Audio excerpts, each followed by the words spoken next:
잘 인식할 필요가 있는데요. 경제개념이라는 얘기는 뭐냐면은 생산수단의 국유화입니다. 그래서 옛날에는 이 생산수단이 토지였습니다. 그런데 지금은 이 생산수단이 기업입니다. 그리고 생산수단이 뭐냐? 그게 일자리라는 얘기입니다. 자, 이랬을 때 우리나라 작년 GDP가 2,500조였습니다. 2,549조였는데요. 삼성전자 매출이 301조입니다. 그런데 제조업의 경우에는 항상 이것을 낙수 효과를 감안합니다. 말하자면 그 구성원들이 다시 소비활동을 하니까요. 그랬을 때 삼성전자가 한 600조 정도의 부가가치를 창출합니다. 그러면 2,500조에서 600조 하면은요, 23% 정도 우리나라 GDP에 기여를 합니다. 그러니까 우리나라는 결국 이 4대 기업이 먹여 살린다고 생각하시면 됩니다. 자, 그런데 이번에 삼성생명법이 지금 입법 발의가 됐습니다. 이게 그동안에는 더불당에서도 이것을 밀어붙이지 못했어요. 거부권 행사를 하니까요. 근데 이제 이재명이 되면 이제 이것이 통과가 되는 것이죠. 그러면은 삼성전자의 이재용 씨 지분이 21%입니다. 국민연금이 10%입니다. 그리고 블랙락 펀드라고 있습니다. 이게 5%입니다. 자, 그런데 이번에 삼성생명법이 통과가 되면 이재용 씨 지분의 6.8%가 날아갑니다. 그러면 이재용 씨 지분은 14.4%가 됩니다. 그러면 연금하고 함께 운영해야 되는 시스템이 되어집니다. 이재명이 말하는 재벌 체제 변경은 바로 이 얘기를 말하는 겁니다. 그러면은 삼성전자를 국가가 이제 공동 운영하는 겁니다. 이게 눈앞에 있다는 것입니다. 일자리, 이게 생산수단인데요. 이게 잡히면 전체가 잡히는 겁니다. 그래서 삼성전자와 그 하청사들이 우리나라에서 생산해내는 GDP가 직접적으로는 11%, 낙수효과 감안하면 23% 이렇게 됩니다. 자, 그런데 여기에 그치지 않습니다.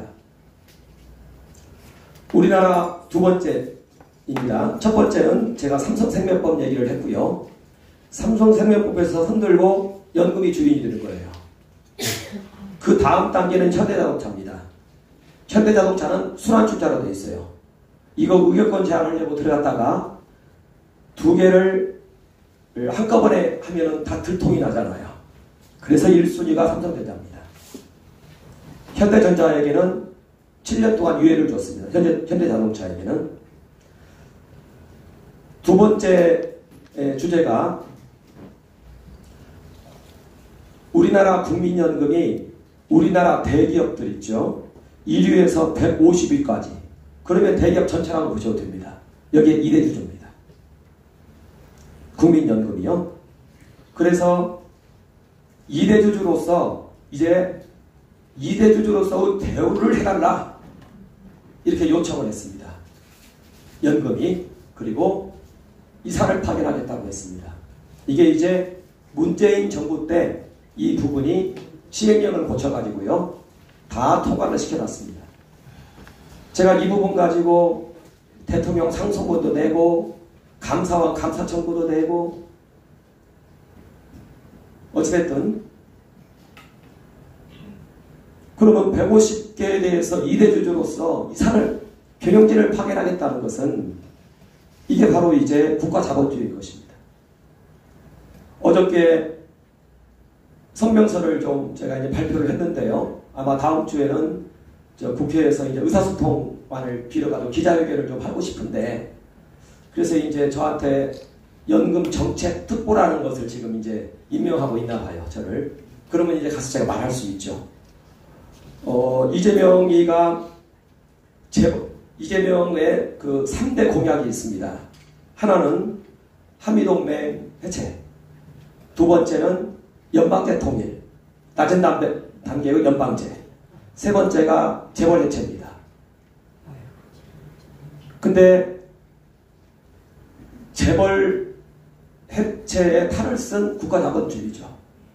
이재명이가 2017년도에 이렇게 공약을 했습니다. 책도 썼고요. 자, 그런데 이제 5년 후인 지금은 이제 이 말은 싹 뺐습니다. 빼고 코스피가 지금 우리나라가 한 2,500 되는데요. 이걸 5,000으로 하겠다. 코스피 5,000. 이게 1,400만 명의 소액주주를 타겟으로 한 공약인 것입니다. 그런데 국가가 경영에 참여하고 삼성전자를 해체하고 국가가 경영에 참여하고 해외 자본이 빠져나가는 겁니다. 그리고 경쟁력 상실하는 거고 현대자동차도 그래서 이번에 31조 들고 미국으로 가지 않습니까? 삼성전자도 지금 평택에 공장 세워놨지만 전기가 공급이 안 돼가지고 미국으로 가는 걸 고려하고 있어요. 우리나라의 일자리가 다 이렇게 빠져나가고 있다는 것이죠. 그러면 이재명 당신은 재벌 해체라는 공약과 코스피 5,000이라는 공약은 서로 상충한다. 이것은 거짓 아니냐.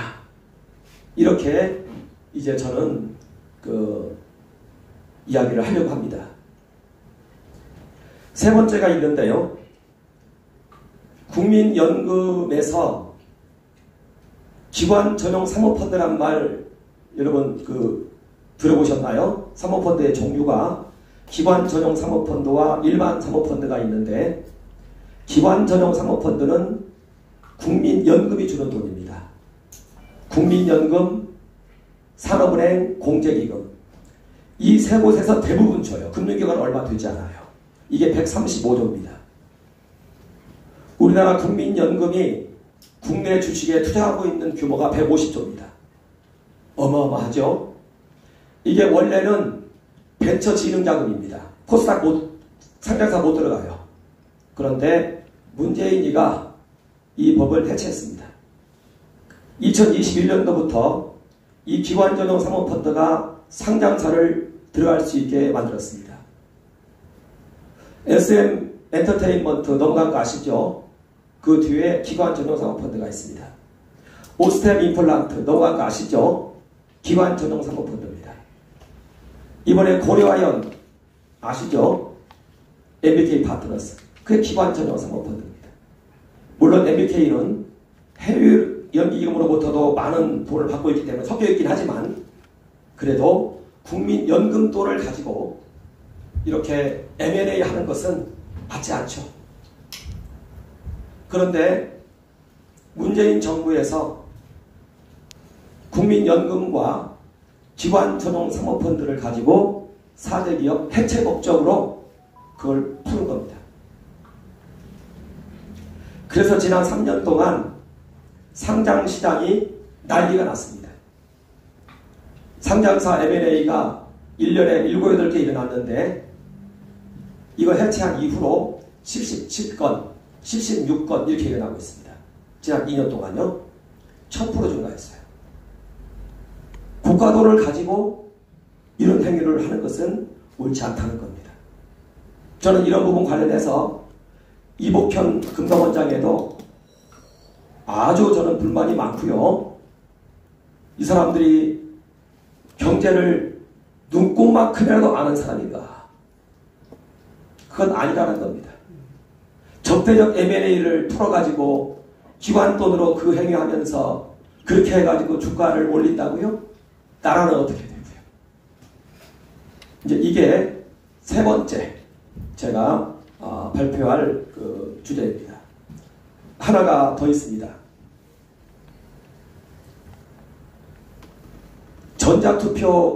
전자투표인데요. 우리나라 삼성전자의 해외주주 구성이 50%를 넘습니다. 과반수입니다. 그런데 주주명부를 들어가 보면 웬 놈의 그 펀드가 그렇게 많은지 다 해외 펀드입니다. 저는 이것을 여기에는 중국 자금이라고 봅니다. 많다고 봅니다. 미국하고 중국하고 전쟁 벌어졌는데, 무역전쟁 벌어졌는데, 정의선은 31조 들고 미국으로 갔습니다. 이재용은 시진핑이 부르니까 그리 갔어요. 저는 깜짝 놀랐어요. 깜짝 놀랐어요. 수출도 삼성에서는 미국에다가 23% 하고 있고요. 중국에 21% 하고 있어요. 근데 시진핑이 부르는 간 거예요. 저는 여기에 뭔가 지금 잡혀있다. 이 생각을 많이 했습니다. 자, 이러한 해외 펀드가 우리나라 대기업 상장사 주총장에 들어오면 어떻게 되겠습니까? 그게 우리나라 대기업들이 우리나라 거가 되는 겁니까? 안 된다는 겁니다. 이게 바로 전자투표입니다. 주총 전자투표입니다. 해외 전자투표입니다. 그래서 이 해외 이 전자투표를 관철을 시키려고 좌파들이 그렇게 노력을 많이 했습니다. 이번에 이제 상법에 올라왔습니다. 거부권 행사를 했는데 이건 통과가 될 겁니다. 또 만약 이재명이 되면.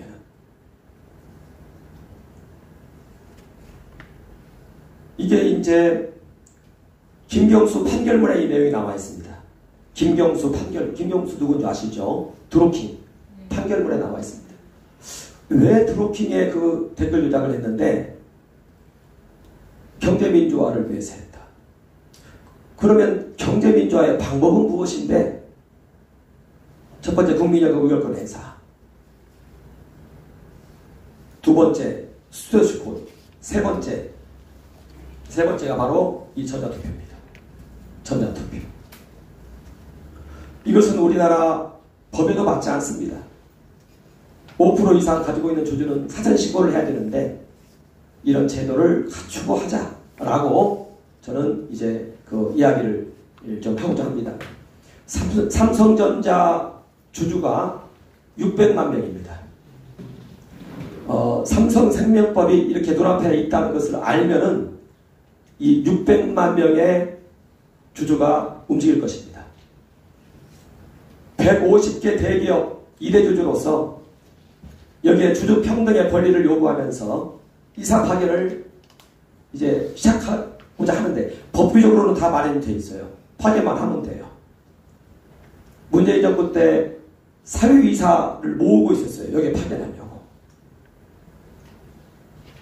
이렇게 되면은 주식시장이 폭락을 하는 것이지 어떻게 여기에서 코스피 5천을 말하느냐. 소액주주 1,400만 명이 움직인다는 것입니다. 저는 이 부분을 이 김문수 후보 이 그룹에게 전달을 다 했습니다. 그리고 이 건과 관련해가지고 다음 주에 기자회견을 한번 합시다. 라고 이제 그 옆에 계신 분들에게 좀 제안을 하는 가운데 있습니다. 저는 이것이 이번 선거에 승부처가 되었으면 하는 마음이 있습니다. 이재명은 경제 대통령이 아닙니다. 어떻게 사회주의 정책, 국가 자본주의 정책, 국가가 사형기업에 참여해가지고 함께 하겠다는 정책, 연금하고 민노총이 함께 야합을 해서 국가를 뺏으려고 하는 정책, 프롤레타리아 혁명, 이걸 가지고 어떻게 코스피 2,500이 5,000이 된단 말입니까? 우리나라 코스피가 그 퍼라고 그래요. PER. 그 주당 순이익 대비 주가 이것인데 우리나라가 굉장히 낮아요. 11이에요. 미국은 한 34조입니다. 저놈들은 자꾸 주장을 할 때 공정경제가 실현이 안 돼가지고 그렇다는 거짓말을 하고 있단 말이에요. 이렇게 삼성을 해체하려 하고 연금이 모든 기업들에 대해서 이사를 파견하려고 하는 이것 때문에 그렇다는 겁니다. 이것 때문에. 그리고 우리나라 증권시장은 미국하고 달라요. 목돈은 부동산으로 가는 겁니다. 부동산으로. 이걸 빌미 삼아서 공정경제를 얘기하면서 연금이 정의에 참여하겠다. 이것이 이제 더불어민주당의 경제정책입니다. 저는 이러한 것들을 좀 발표해서 이러한 행위를 근절시키고자 하는 것입니다. 마지막으로 여기에 대한 대안은 무엇이냐? 그것은 지난 국힘에서 나온 법안이었습니다. 차등 의결권을 주자. 그래서 기존 창업자 경영진을 보호하자. 차등 의결권입니다. 그래서 기존 경영진을 보호를 해줄 때 진정한 코스피 5천이 이루어지는 것이다. 이렇게 말씀을 드리고자 합니다. 제 얘기는 여기까지 이제 다 됐습니다. 저는 이 강의를 가지고 더 많은 시간 할 수 있어요. 그런데 이제 우리가 전문가가 아니기 때문에 그냥 결론적인 부분만 이렇게 듣고 하셔도 좋을 것 같습니다. 이제 질문을 받고자 합니다. 예. 지금 원성이 없으니 뭐 질문도 아니 지금 민주당 쪽에서 2016년 이후에 중국하고 MOU 체결을 많이 했지 않습니까? 근데 이제 지자체 경찰까지 MOU 체결했다고 하고요. 예. 일본이나 미국이 아니고 중국 공안 경찰하고 한국 경찰하고 MOU를 지자체 경찰들이 다 체결했어요. 예. 제가 쇼크를 받았는데 그러면 우리나라에서 이 좌익 계열의 정치 세력들이 중국의 공산당의 그 MOU 체결로부터 해가지고 그쪽에 사회주의화하는 그런 방식, 법률을 통해서 아니면 기업을 장악하면서 토지 국유화를 통해서 특히 이제 이런 금융이라든가 이런 채권 또 이런 여기서 말했듯이 뭐죠? 이게 주제가 국가 자본주의적이고 중국 공산당식으로 하려는 어떤 거대한 인테리어가 좋고 거대한 그레이트 플랜 이런 것이 야당 쪽에서 논의가 되었다고 보십니까? 어디 보십니까? 저는요. 예. 우리 우파에서 꼭 알고 있어야 될 것이 하나가 있어요. 뭡니까? 저쪽 더불어민주당에서는 예. 제가 지금 말한 주제 있죠. 예. 이것을 다 공유하고 있어요. 이 부분으로 전체가 뭉쳐서 가고 있어요. 토론이 이미 됐단 말이죠. 이 토론이. 그것은 토론 정도가 아니라 네. 이미 장하성 책에 그렇게 나와 있어요. 2014년도 책에. 장하성 그 책에. 예. 한국 자본주의. 한국 자본주의. 예. 제가 같이 유튜브 했지 않습니까? 그때. 그렇습니다. 예. 이건 이미 공유하고 있어요. 2000년도에 2001년도인가요? 군자산의 약속이 있었죠? 예. 그 이후에 2004년도부터 장하성이 여기에 대해서 이제 움직이기 시작했는데 이때 좋은 기업 연구소가 참여했는데 산하에 2004년도부터 연구되기 시작했고 2004년도부터 장하성이 움직이기 시작했고 2014년도에 장하성이 책을 썼고 그 책 내용 따라 김영수도 그렇게 움직였고 그 책의 내용 따라 정책실장으로 들어가서 문재인, 장하성, 박노후, 김상조 4명이서 이거 전체를 법률화시켰습니다. 법률로 만들었어요. 이것은 다 공유하고 있어요. 저쪽에서 이거 모르는 사람 없어요. 그러나 이것은 철저히 비밀이에요. 아니 그러니까 말을 안 꺼내요. 밖에 나가서 말을 안 꺼내요. 아니 그러니까 중국식으로 정치는 중국 공산당식으로 하고 그 이제 시장 경제 문제, 금융 문제는 원래 대한민국의 미국식으로 비슷하게 하는 식으로 하지만 정치적 자유, 종교적 자유는 구속한다. 이런 중국식으로 가겠다. 그겁니까? 아니, 저는 지금 예. 저는 지금 오직 경제만을 얘기하고 있고요. 예. 경제만을 얘기하고 있고 다른 모든 그게 중국식 아니에요. 그게 그러니까 경제 문제 하지만 큰 스펙트럼을 볼 때는 중국 공산당식의 카피라이트로 그렇게 되죠. 다른 방향 아니에요. 그렇게 되죠. 다른 많은 더불어민주당에서의 사회주의 정책 이런 것들이 나오죠. 그리고 여러 악한 행위들이 많이 나와요. 전부 그 폼입니다. 폼. 결정적으로 추구하는 것은 이겁니다. 제가 지금 말한 거. 이재명의 삼성전자를 네. 국가가 장악하면 이제 우리 이번에는 대표이사 한번 바꿔보지. 여기에 기관장은 상황보다 달라집니다. 주주 제한을 해요. 그럼 그렇게 가요. 유상증자 한번 쳐버리면 이기하고 아웃됩니다. 일대 주주가 바뀌는 거예요. 연금하고 기관장은 상황본대로. 그러니까 좌파들 눈에 볼 때는 삼성전자가 자기 건 거예요. 아까 제가 얘기했죠. 얼마만큼의 부가가치를 창출하는지. 300조. 파생효과까지 하면 600조. 매해 우리나라에 600조씩 공급하고 있는 데가 삼성전자예요. 삼성하고 현대 4개 우리나라 큰 4대 기업 있죠? 크게 하면은 한 5대 6대 말합니다. 중국 우리 국제경제를 좀 알아야 돼요. 중국의 공격이 무서워요. 우리나라 6위가 한 철강 철강이라고 봐야 되겠죠? 포철. 이번에 철강 나가 떨어졌어요. 반토막 납니다. 중국에서 반값으로 밀어붙이니까. 케미칼 나가 떨어졌죠? 중동에서 케미칼하고 나왔어요. 케미칼 나가 잠깐만요. 1분만. 그래서 케미칼 하면은 LG하고 롯데케미칼이죠. 롯데케미칼 나가 떨어졌잖아요. 롯데백화점 알리테무 아시죠? 알리테무가 공격해 들어오니까 대한민국의 모든 제조업 다 사라져버렸습니다. 우리나라 떠받치고 있는 것은 반도체하고 현대자동차 유일합니다. 남아있는 유일한 그게 국가체제 안에 들어가고 있어요. 나라가 어떻게 되겠는지. 요즘 원전, 조선, 종화 이런 쪽에서 이제 그 약진을 하려고는 하는데 그러나 만만치 않다는 겁니다. 삼성이 잡히면 나라는 어장나는 거죠. 아니 지금 그러니까 최 박사님 말씀하신 국가 자본주의 음모라는 것이 다른 말로 한마디로 말하면 국가 사회주의를 간다 그 이야기죠. 그리고 두 번째로 지금 그 이재명 정책 공약이 한 10개가 지금 인터넷에 떴습니다.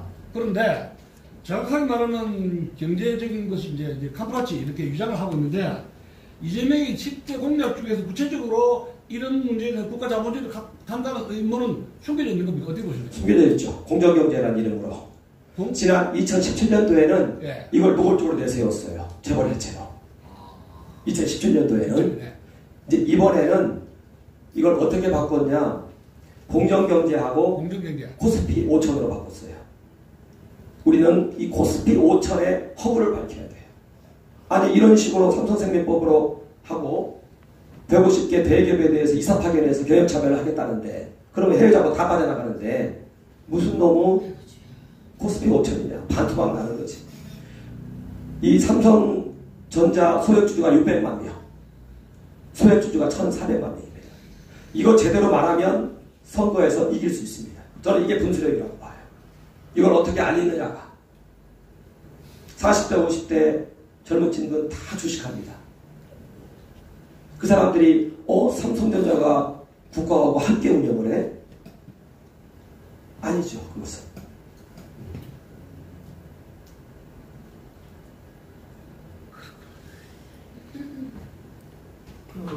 국회 증언법은 어떤 의미인지. 국회 증언법. 증언법. 박사님 저 모릅니다. 우리 박사님. 모든 재벌들에게 국회의원이 너 재벌 누군 대표로 내보내지 말고 재벌 회장이 직접 국회에 나와서 그 각 회사의 운영 방침이 뭐고 모든 비밀 자료 전부 묻는 대로 전부 까발려라. 그게 국회 증언법인데 그거를 과연 국회의원들이 필요로 해석했느냐 아니면 그렇게 해주면 중국이 분석해서 중국이 써먹으라고 그렇게 하는 거냐. 예. 그런 의문이 가더라고요. 예. 지금 이제 해마다 상법 개정이 되잖아요. 보면은 대기업을 해체하는 법률들이 하나씩 계속 올라와요. 그래서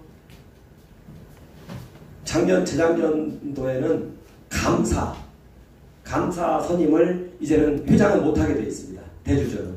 소액주주 가운데 사게 되어 있습니다. 와, 말도 안 된다.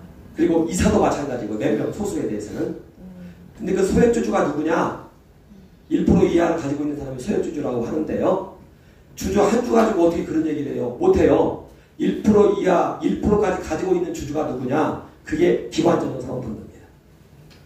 그리고 연금에서는 이 기관전용사모펀드를 잘 알고 있어요. 누구에게 돈을 주면 누가 우리의 의도를 알아서 움직인다는 것을 알고 있습니다. 이미 그 판은 다 짜여져 있습니다. 근데 한 말씀만 더 드리면은 노무현이가 국회의원일 때 현대 중공업 파업 같은 데 나가면은 우리가 재벌을 해체해야 됩니다. 또 대통령 출마 할 때 유세할 때는 재벌의 주식을 전부 국가가 사서 노동자 농민들에게 나눠줘야 되겠습니다. 그게 얘기 같아요. 심지어는 잘났다는 교수, 교수들 전부 물놀이 하다가 물에 퉁퉁 빠져 죽으면 어떻게든 국가가 굴러갑니다. 그런데 노동자 여러분들이 연병을 해서 하루아침에 나가 나빠지면 국가는 마비됩니다. 이 국가는 우리 노동자 농민이 주인입니다. 근데 이 주인이 이 국가를 운영하고 있습니까? 그런 식으로 계속해서 재벌 해체를 주장을 했어요. 그런데 가스라이팅이니까 조금 이상한 게 윤 대통령 있잖아요. 윤 대통령. 윤 대통령이 그 노무현을 얼마나 좋아했느냐 하면은 노무현의 연설 90% 이상을 애우고 있대. 그렇게 기사에 났어. 그러니까 이게 누가 누군지 모르는 거예요. 이게 보면은요, 우리가 진정한 이 경제와 관련해서 자유민주주의의 이념을 이해하려면요, 자유민주주의의 투사가 되려면요, 경제 관련해서 애덤 스미스를 모르고는 이 공산주의를 비판할 수 있는 자료가 없어요. 애덤 스미스를 모르고 공산주의를 접하면 대항할 힘이 없어요. 애덤 스미스는 자유민주주의를 말합니다. 마르크스는 평등민주주의입니다. 자유와 평등이 충돌을 합니다. 평등이 공산주의입니다. 평등을 경제까지 발전시킨 것이 공산주의입니다. 자유의 핵심은 소유의 자유입니다. 소유가 맨 위에 있어요. 소유에서요, 창의성이 나와요. 소유에서 과학기술이 나와요. 어떤 땅이 있어요. 정신에 의해서 소유를 안 당하면 황무지입니다. 정신에 의해서 소유를 당하면 이게 곡식이 자라고 껍질 핍니다. 이걸 학문적으로 증명한 사람이 헤겔입니다.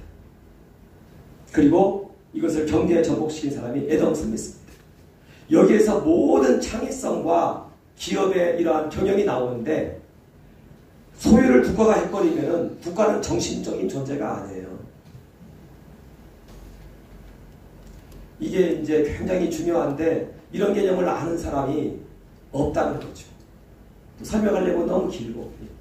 아니, 재벌을 해체해가지고 이것이 건전한 시효라든가 국민들에게 주식 배당을 해서 나눠주면 좋잖아요. 중산층 크고. 그런데 재벌이 해체되고 나서 이렇게 개쪼가리 나면은 그 주인은 누가 됩니까? 그 공무원이 가져간다는 거예요. 일단 독자한 사람들이 가져간다는 거예요. 주인 누가 된다는 거예요? 민노총.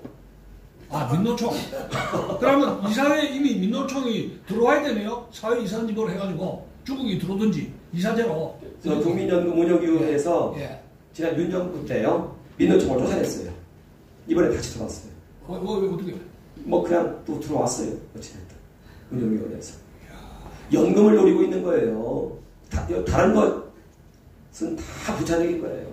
그러니까 민노총 차별금지법도 다시 법 세울 수도 있고 우리가 노력해서 어떻게 할 수도 있고 그래요. 그러나 일단 기업이 장악되면 바로 유상증자를 칩니다. 그래버리면 대주주는 못 따라가거든요. 유상증자 못 따라가요. 이재명이 개인적으로 돈이 몇십억씩 있지 않아요. 몇십 조씩 있지 않아요. 못 따라가요. 그런데 연금은 돈 천지죠. 기관장 상업보다 더 천지죠. 들어오면은 이재용은 자연스럽게 이제 아웃이 됩니다. 그러면 이제 삼성전자는 CEO를 이제 민노총 출신이 하겠죠.